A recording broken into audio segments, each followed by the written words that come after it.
I'm joined now by some really exciting guests. We have Florida Congressman Matt Gaetz and Nick Kovacevich. He's the CEO of KushCo Holdings, here to join us to talk about the MORE Act. So, Congressman, let's kick this right off. Let's start with you. You were the only Republican co-sponsor of the bill in the House, and the vote did fall mostly along party lines. So even if Democrats win the runoffs in Georgia, many have said that the MORE Act doesn't really stand a chance in the Senate. That said, what is the best case scenario for this bill?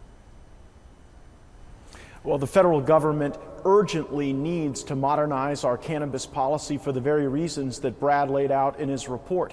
In states from Mississippi to New Jersey and almost everywhere in between, we're seeing cannabis reform advance at the state level as a consequence of people voting for it on ballot initiatives. Now here, the MORE Act takes cannabis decriminalization at the federal level, and it mixes it with a number of policies that really do reparations for communities that were hit hardest by the war on drugs. And while I do believe in restorative justice, I probably prefer my cannabis policy not dipped in reparations because, as you correctly point out, that divides the pro-cannabis movement in Washington, D.C., because for our coalition to succeed, we need those who support decriminalization because they see the negative impacts of the war on drugs, and we need that right-wing libertarian coalition, people like Rand Paul and Mike Lee, who understand in our federalist system these decisions actually are best left to states. But as I'm sure Nick can share with you, the lack of action at the federal level has really paralyzed cannabis businesses that want to be able to raise money. They want to be able to utilize the tax code to be able to meet the needs of our fellow Americans who could see an improvement to their life as a result of cannabis. And I do want to get to Nick in just a minute, but I want to follow up on something you said there quickly, Congressman. I know you believe cannabis is or should be a bipartisan issue, but Democrats, especially in the House, are working really hard to make themselves the party of record for cannabis. So what is it going to take at this point to make Republicans come around to this issue? I've got work to do with many of my fellow Republicans, but I have found, Chloe, that this issue divides as much along generational lines as among partisan lines. So maybe the answer isn't trying to convince a bunch of boomer Republicans to alter views that they've had for decades. Maybe the answer is to work with some of the younger Republicans. And gosh, there aren't too many folks under the age of 45 who believe in federal prohibition of cannabis. And so we've got to create not only a bipartisan coalition, but a coalition that is built on the younger generation, seeing that the federal government has basically lied to our country for 40 years about cannabis and its potential impact on the lives people lead. Nick, this next one's for you. Prior to the November election, you wrote an op-ed suggesting that Republicans would benefit by embracing legalization and that refusing to might actually hurt them in the elections. We did see Arizona flip blue for Biden, but we did see a red sweep in Montana alongside adult use legalization. So based on the results we saw in November, do you still stand by this position? I do, and the Congressman has done a great job of trying to make this a bipartisan issue, and it should be.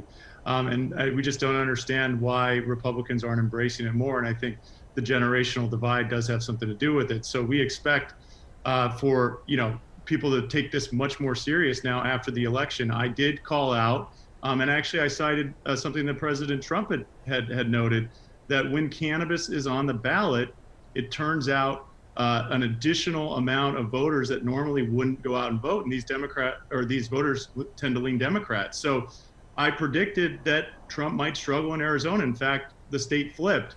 Montana was interesting because it stayed red, but overwhelming support for cannabis. And as the Congressman mentioned, even in Mississippi, we saw overwhelming support for cannabis. So this is now becoming an issue that almost 70% of Americans are supporting and voting for. And I think it would be very wise for Republicans across the board to figure out how to get on board with this issue. And I agree with the Congressman. There is a great angle here when you think about the Libertarian Coalition.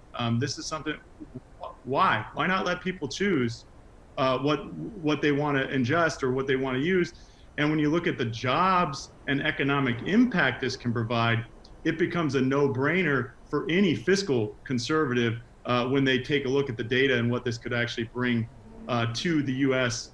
Citizens and to the government as a whole.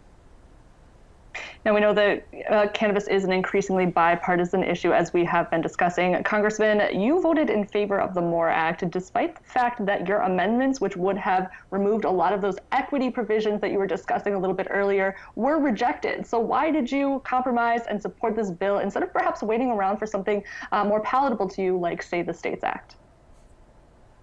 Well, I've learned in Washington you can't let the perfect be the enemy of the good. And for me, I saw the way my constituents I see the way my constituents are impacted, rather, by federal policy that doesn't allow more research. It doesn't allow businesses that provide cannabis services to be able to utilize the tax code and in turn meet the needs of their customers more efficiently and more effectively. And so while I would prefer to separate social justice issues from just the meat and potatoes of cannabis reform, I understood that that was the only way I could vote for a repeal of these prohibition laws was to accept that some of the tax money coming in from cannabis would be dictated from Washington, D.C. Now, that's not my preference, but I also do understand, Chloe, that the war on drugs did impact Black and brown communities disproportionately, and so I do have room in my mind and in my heart for policies that try to do better by those who may have been incarcerated unfairly, who may still need expungements to their record. That's an important part of cannabis policy, and we ought to do that alongside the economic issues that Nick was mentioning. Yeah, and as you were referencing there, we do know an overwhelming majority of Americans are supportive of expungement. But moving on here, I want to talk to Nick on this next one. So we have a bunch of different political factors going on here. President-elect Biden about to step into the White House. We know there's uncertainty around the MORE Act remaining in the Senate, but we also have signals from House Democrats that cannabis is going to be top of mind in the next session. So based on all of these factors, how is the cannabis industry looking out on the next few years? Yeah, I mean, the cannabis industry is as optimistic as we've ever been. I think this election spoke volumes, following it up with the historic MORE Act vote in Congress. We know there's challenges in the Senate as it sits today, but still it just speaks to the momentum behind the sector. And so we have phenomenal markets opening up. New Jersey's a huge market that voted on November 3rd. And we expect that's going to be a domino that's going to actually unlock a lot of the Northeast. We've heard governors of Pennsylvania, Connecticut, Rhode Island, New York, all talking about legalizing cannabis in the coming years.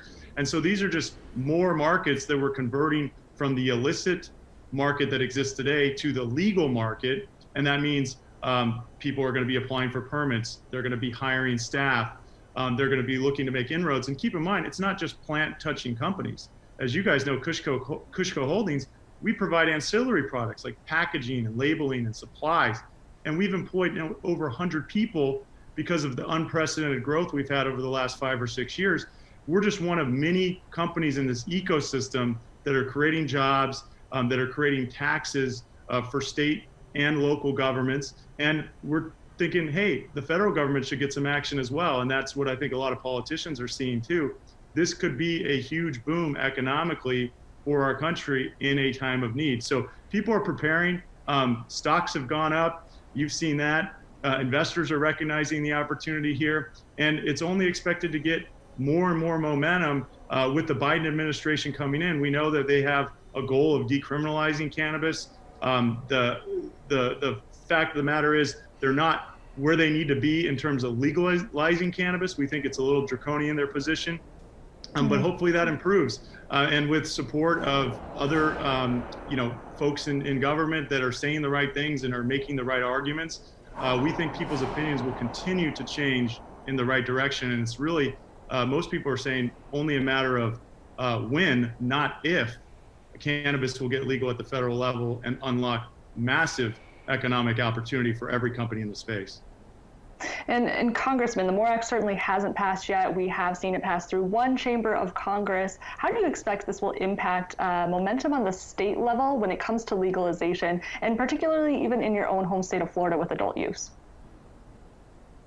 I do believe that more and more states are going to view the progress we've made in Washington as some semblance of a green light to advance some of their own cannabis policies that are percolating through state legislatures. Now, I don't know that Florida will go to adult use. We've got a medical program there that's working very well, and each state is a little different. In Florida, it's very tourism oriented. Walt Disney has a big say in the policies that impact the Sunshine State, but I do think that the way cannabis policy advances most effectively is at the state level.